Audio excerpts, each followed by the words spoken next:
If you like this series, check out the Your Dinosaurs Are Wrong merchandise available in the NSI store to support us making more episodes.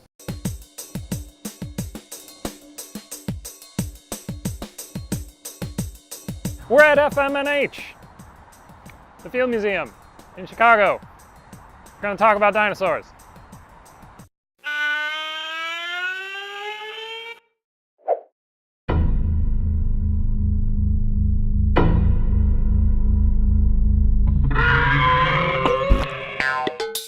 We usually talk on this show about the gap between paleontological knowledge and what toy makers are willing to put into their models. Even museums who are aware of the formative role that they play in humans' perceptions of these extinct animals are victims of the march of progress. As science finds out new things, mounts become outdated. So we're going to talk about that. We're here with the Brachiosaurus cast of the holotype, which was actually recovered by a Field Museum worker, Riggs, and his preparator, Menke, in 1900, described 1903, erected as a skeleton in, I think, 1993. It was the skeleton that was in the main hall when I was a kid. Heinrich Mallison actually pointed out that the pectoral girdle, the shoulder girdle, is too high. It looks like it's choking the animal. So really, there should be room for the air passages and the throat to pass through into the chest cavity, which means that the coracoids should be down under the creature a little bit more, which would elevate the torso a little bit more, and it would even make the animal higher. So what's not to like about that? The only other major shift in Brachiosaurus that we've had since this was built is the separation out of Giraffatitan. The holotype of Brachiosaurus was pretty incomplete. It didn't have a head, so that's been filled in based on Janensch's skeleton, which is now classified as Giraffatitan. We are not 100% sure that Brachiosaurus should have a Giraffatitan looking head. It might be a more intermediary form between Camarasaurus and Giraffatitan. But to talk about that, we need to go inside.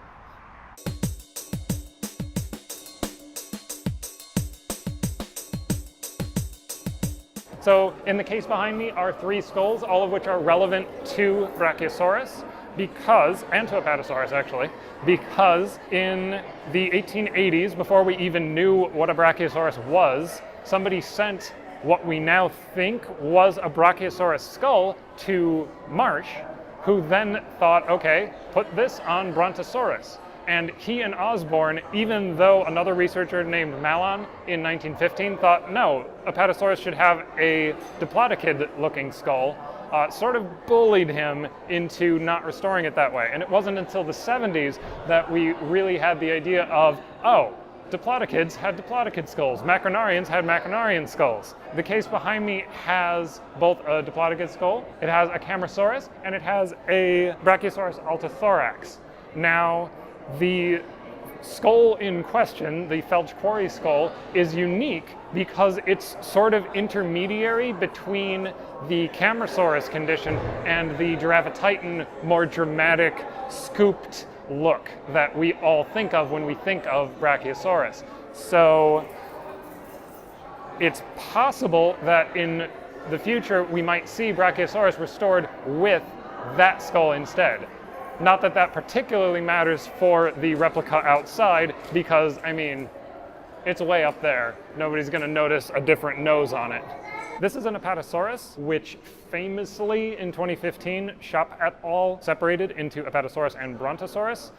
So you would think this would be labeled Brontosaurus now, because if you look at its vertebrae, it has very Brontosaurus-y looking neural spines. But that same paper moved this exact specimen outside of the Apatosaurians, maybe. It might be a close relative of Brontosaurus, but we can't say that it's a congeneric with Brontosaurus unless Amphicelius is also a Brontosaurus. So that's a little bit of everything's up in the air right now that you probably can't put on like a nameplate for a specimen, but it's exciting nonetheless.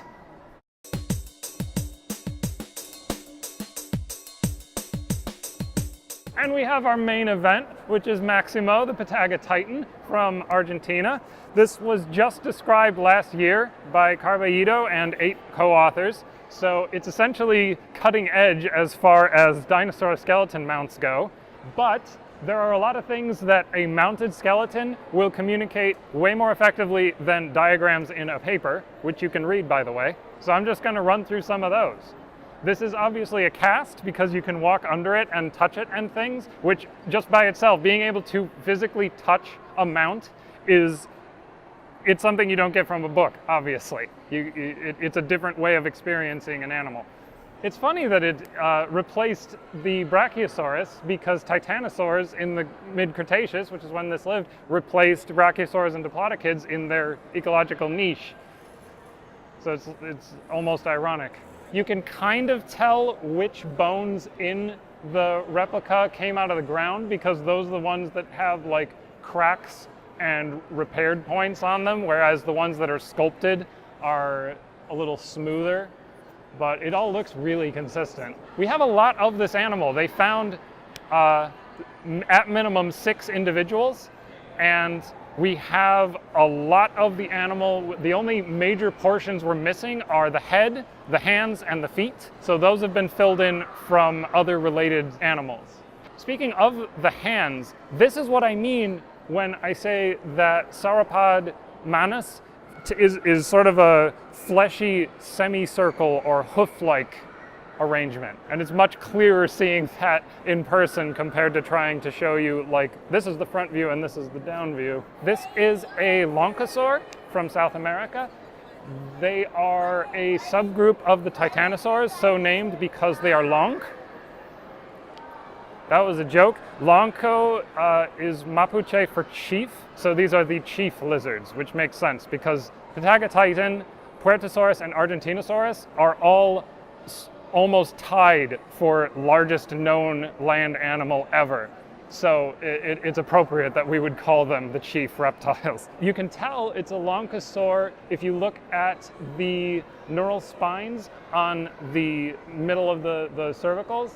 You can see the loops that attach the cervical ribs are distinctive for loncosaurs. The cervical ribs themselves, look at those things. They're like as long as me. We talked about this with Giraffatitan, but the idea with the cervical ribs is that they allow the animal's muscles to be further back on the neck so that it doesn't have all of this mass towards the head. It's sort of like the arrangement that we have in birds, except with birds they just stay as fleshy tendons, whereas these are ossified tendons. So you can have a decent amount of strength while still being enormous. Another place that the skeleton was strengthened is between the 3rd and the 4th dorsal vertebrae, which is hard to see in the picture in the paper, but you can see it here because it's not blocked by the scapula. There's an extra process on the back of the vertebrae. So instead of just articulating between the 2 centra and between the articular process, it's also got that extra joint, which the researchers think is because it's just such an enormous animal, having the shoulders transferring that weight up into the spine, it needed extra reinforcement. So it's a little bit like what's happening with the sacrum, which is large enough that you could plausibly use it as a rowboat or something. But just like the sacrum strengthens the spine over the hip, that reinforced joint between dorsals 3 and 4 reinforces the spine over the shoulders. This guy has gotten a lot of press for being the largest dinosaur ever found. It's kind of tied, as I implied. Argentinosaurus and Puertosaurus are both about the same size, but they're way less completely known. So until we find more material from those animals, we won't necessarily be able to pick a winner. Matt Weddle has pointed out that if you look at the circumference of the largest vertebra centra, it's 1 centimeter larger in Argentinosaurus, and if you look at the circumference of the humerus, it's larger in Argentinosaurus as well. So maybe Argentinosaurus was heavier because the parts of it that are load-bearing are more robust, but for now I think we're safe calling it largest. So as tall as I am, I have to reach over my head to reach this guy's knee. It was funny, the initial buzz around Patagotitan before it was even named was that Pablo Puerta was posing next to a femur from this guy lying on the ground, and standing next to it, like, I'm taller than him, I think, and this femur still dwarfs me.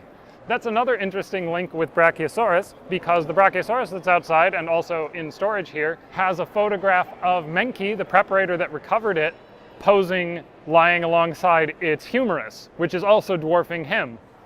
So it's been 100 years and we're still engaging the public the same way by lying humans next to enormous fossil bones. As it happens, during our visit, they have a temporary exhibit up about Antarctic fossil expedition that they did, and part of it is this Cryolophosaurus, as well as a model of it. Cryolophosaurus is exciting because first off, it's exciting just that people went to Antarctica and came back with fossils instead of corpses. I guess they did technically come back with corpses, just really, really old ones. Point is, Cryolophosaurus previously was restored as essentially a tiny Allosaurus with a fancy crest on its head. Totally different now. It's a basal tetanuran, so it's much more of a Dilophosaurus looking head on it now. The skull was lacking most of the premaxilla, some of the dentary. Just we didn't know what the front of its snout looked like at first. So sometimes you'll see it restored with a really squat face, like some kind of abelosaurid. Sometimes you'll see it more like an Allosaurus. Currently, with its phylogenetic position, having the notch in the front, much like Dilophosaurus, is most reasonable. And it gives the skull that really nice elongated snout on it. Overall, the skeleton is a lot more like a primitive theropod. It's got smaller limbs than you would maybe expect for such a long body, but that's exactly what you see in dinosaurs at this phylogenetic position. That said, even with relatively small arms, look at the size of the shoulder blade. It's just way bigger than an animal this size I would expect to see. They found little basal sauropodomorphs.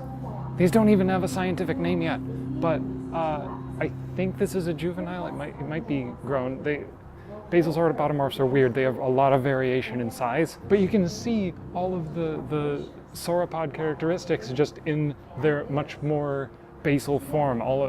It's much closer to where theropods and sauropodomorphs diverged, or maybe where ornithosceletons and sauropodomorphs diverged. Look at those teeth. They're so little, yet so clearly basal sauropod teeth. This is a cool exhibit. It's weird to say that a skeleton is cute, but this skeleton is cute.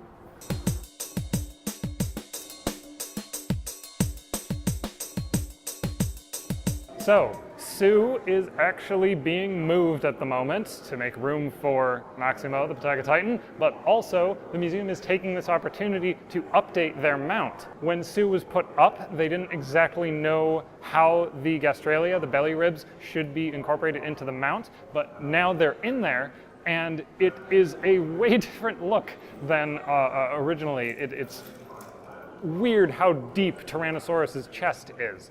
Now, if I had to criticize it, I would say that the pose with the legs sort of crouched like that isn't selling Tyrannosaurus very well, because for one thing, it almost looks like the belly's going to scrape on the ground, but also, Tyrannosaurus was the leggy strider of the Cretaceous, and this looks more like they're stalking something. I notice they also replaced the wishbone, the furcula. They had a bone in there that was longer than what it actually was. They also, in the process of doing that, moved the coracoids closer together, and it looks like they're more vertically oriented on the chest as well, which means that the arms are actually sticking out a little bit more, which kind of makes sense. In their previous position, they wouldn't have been terribly useful, whereas now they're actually in a position where they can interact with things in front of the animal. Although I notice if they were to stand the animal up more, they might actually be like scraping their head on the ceiling, which might not work either. I do like the space now. When Sue was in the main hall, they looked a little bit dinky. So even though science is marching on, the Field Museum and museums in general are keeping pace. I want to thank the Field Museum for allowing us to film here. I want to encourage all of you to come and check out this impressive place. I encourage you to also check out the nsi.org to see how you can get involved with our Science Institute. And remember to like, comment, and subscribe, and we will see you next time.